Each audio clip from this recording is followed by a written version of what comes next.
So you've made it to course 4, you open up the modules, you're super excited, and you realize, holy crap, it's 15 modules. How the hell am I going to get through the course? If you're feeling overwhelmed, remember right off the bat, this is the second longest course and probably the hardest for most people that try to get the real estate license. So in this video, I'm going to break down exactly how I was able to pass course 4 in just 12 days with a 92%. And hopefully you guys can avoid the mistakes I made. And if you just follow these steps, these are really going to be the things that move the needle with you in this course. If you're new here, I'm Shiva. I'm a realtor, but also a real estate coach. And over the last 2 years, I've been helping people get their real estate license and with group sessions, private sessions, both of which you guys are going to find links for in the description below. Okay, so first things first, let's take a look at the breakdown for course 4. So course 4 is about the same as C3, so it's about 115 questions long. It's about a 3-hour exam and you need a 75% to pass. Now, this course has 15 modules, but what makes this course so different from all the other modules is that it's all about commercial real estate. And commercial real estate is very, very different than residential, but is also very similar. And so you are gonna see in this course a lot of repetition from C1, C2, and C3, but you're also gonna see a lot of new stuff, which might not exactly be that easy and might kind of challenge you a little bit. Okay, this brings me to my first point. When I started course 4, the way that I was able to actually pass within just 12 days with a 92% was I decided it was time to get back to the basics. And so essentially, I decided I was going to go full on beast mode for C4, just like the same way I did for C1 when I was able to pass that in like 5 days with like an 89 or something. You guys can check that video out here. I'll put it over there. And so for C4, coming right after Sims 1, before Sims 1, I had actually failed course 3 with like a 71 or something one time. And then it took me second time to pass that. And so after having failed C3, in C4, I did not want to take any chances. I wanted to pass it as soon as possible. And so I went full on beast mode. And so if you guys check out that video for course 1 that I did, I followed almost the very exact same strategy where I was studying using the notes. I was writing my own notes. I was practicing the Humber module questions, and I was pretty much studying for like 6 hours every single day. So naturally, this allowed me to get through the content very, very fast. And because I was not only reading the slides, I was also writing my own notes and I was doing the questions, I was able to assimilate the information a lot faster. And so if you guys want an in-depth breakdown of kind of the day-by-day strategy, you guys can check out that C1 video. It's literally the exact same thing that I did for C4. Now, obviously there's a lot of topics in C4, but the main ones that you're gonna be looking at are gonna be commercial loans and almost everything to do with office, retail, industrial, and farm properties, meaning the markets, the valuations, and essentially anything to do with the structure of the building and kind of what amenities and things we would be seeing in it and why we would advise this building over that building for a client and what we should look for in those buildings for a client as well. Apart from this, you're also going to get stuff about leases. So net leases, gross leases, indemnifiers, guarantors, landlords and tenants, what happens if the tenant doesn't pay rent, rights, responsibilities, all those stuff as well. And then you're going to get things about business valuations. So in commercial real estate, we're dealing with these international buyers typically, and we're dealing with corporations. And so for these international buyers and these corporations, we're going to have to understand their business. Are they even financially capable of renting or buying this huge industrial building? And so to be able to understand that, we have to be able to understand their business, which means understanding different things around the business, strategy, terminology, and reading different financial statements so we can actually understand that as well. So all of that they're going to teach you in this course. And of course, there is one more thing, which is going to be, there is going to be some math questions on the course. I know it's not amazing and a lot of people are not going to like it, but they're very, very simple and I will give you guys a brief run through at the end of the video. Okay, now this brings me to my second point. One of the ways I was able to get through this course so fast was I really tried to get as familiar with the content and the material as possible. Now, commercial real estate is very new for a lot of people. It's not really up our alleys because most of us don't really deal with commercial things. And we're kind of just in the residential area. Or, you know, we watch shows on Netflix about residential real estate. So commercial can typically be like a whole new ballgame. But what's really going to help you in course 4 is if you can go a little bit beyond the material that Humber gives you and try to be interested in the actual topics. Look up what these properties look like on Google. Look at images, look at what's involved in the building, look at how you would advise a commercial client, read up articles on it. All of this stuff is going to give you this background knowledge, which is going to help you so much in this course, because this course is very situation-based and scenario-based questions. And so for me, this made it a lot easier to get through it in a short amount of time. And I try to focus on two main things. The first was I tried to relate this course to real life as much as possible.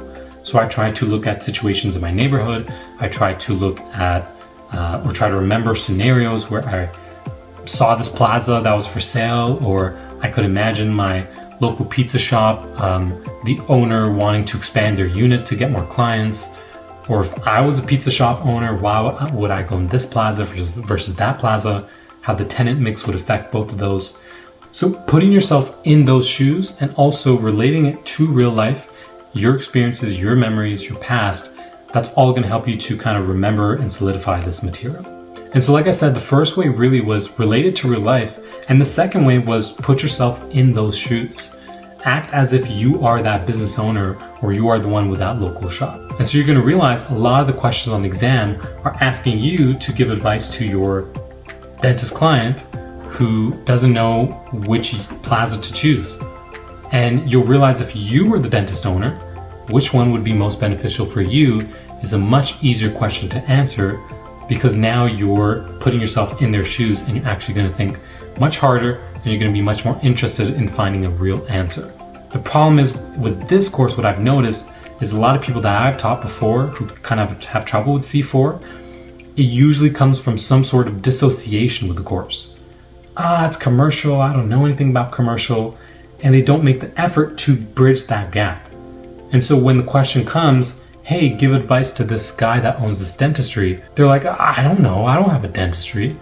But if they reverse those roles and they put themselves in those shoes, your brain works much harder and you're going to find the answer is going to come much, much easier. Okay, so if you're not used to business, if you're not used to financial statements and all these things, it actually doesn't take much other than trying to imagine yourself in that scenario, and automatically you're going to find the solutions are pretty logical and the questions are going to be much easier for you to answer. Now, I also want to add one last point before I move on. If you're able to do this and you do it well, you're going to find a lot of the questions seem very common sense. And for me, I honestly did not expect to get a 92%, but I knew when I got out of the exam that was a very easy exam. Now, I'm not saying your exam is going to be easy, but I am saying that if you study well, you go beyond the material, you put yourself in those shoes, you practice different scenarios, you do the questions, you do all of this, you study well, you're going to find the exam is going to be very, very easy. And that's how I found it, and hopefully you will find it the same way. Let me know in the comments below though. Okay, and on to the last point, make sure you know your math. There are going to be a few math questions on this exam. Now, as far as I know, each of the math questions should be weighted as 1 point. They could potentially be more. It's really hard to say. Humber doesn't really say much about it. But whether it's worth 1 point or whether it's worth 10, obviously you want to get as many points as possible. Because a lot of times when I've seen people fail course 4 or even the other courses, it's typically by a few percentage. So if you can get the math, and a lot of these are actually not as hard as they seem, then you might as well study and try to get the math questions right on the exam. So there are 5 possible math questions that you might get. These ones repeat a lot on the exam. You might get 0, you might get all 5. It really depends. But we're really looking at the RU factor, the direct capitalization method, the weighted average, and then you're going to get 2 types of property valuations. One which is called the cost approach, and the other one which uses rental income, and you got to go from gross lease to net lease, expenses, square footage, a lot of things like that. Now, if you haven't seen any of these before and you're on course 4, you might want to look these up and get started with these. The first 3 are very, very important. It's very likely you're going to get one of the first 3. So RU factor, weighted average, or direct capitalization method. The property valuation questions are iffy. It really depends. Some people get it, some people don't. They're also not too difficult, but just look up different property valuation questions. And most of the time it's just looking at the square footage of a property, how much they charge you per square feet for rent. And then you kind of just make that multiplication, and then you get how much you're actually paying for rent in a month or in a year. For the other property valuation question, the one based on potential rental income, that one's a bit more complicated. So if you guys want me to go through a video on that, I definitely can, let me know. But for that one, you're basically going to be taking same kind of calculations, but there's also going to be vacant units, which may or may not be included in the rent. And there's going to be utilities, which again, you might or might not have to add based on how the question is worded. So it's a lot to go through, but I'm going to give you guys one of them, the easiest one, so at least you can take something away from today. And that one's going to be the RU factor.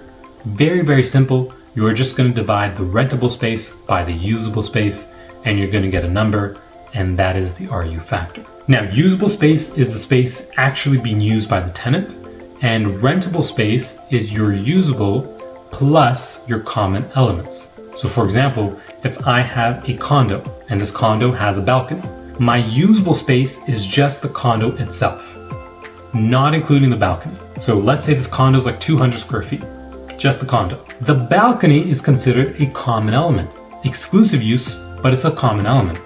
If that balcony is say 50 square feet, when I add the 200 from the unit and the 50 from the balcony, those two together is my rentable space. That's how much you pay rent on, which is why it's called rentable. And for the RU factor, you now take that rentable space, that 250, you divide it by the usable, which was just your unit, and you're going to get 250 divided by 200, whatever number that is, that's going to be your RU factor. Now, the whole point of this formula is it's telling us how much additional extra space do we actually have. So how much space do we actually have in the form of common elements?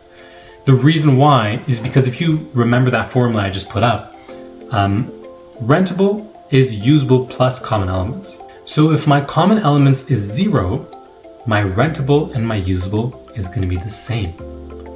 Meaning, what's 5 divided by 5? What's 10 divided by 10? It's 1. So if your ratio is 1, you know the common elements are non-existent.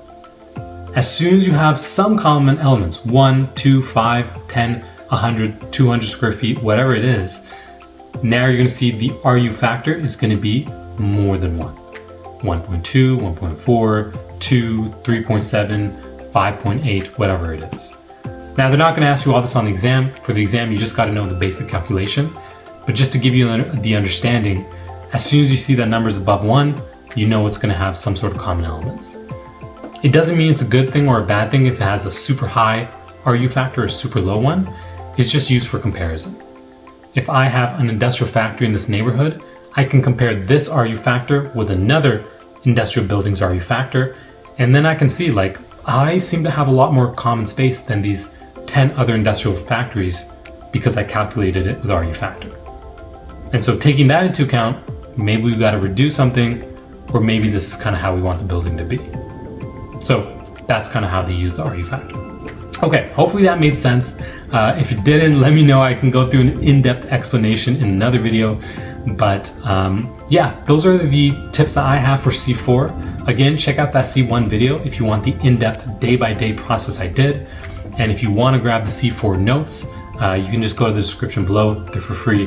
Download them, and those are the ones that I made and I studied off of completely.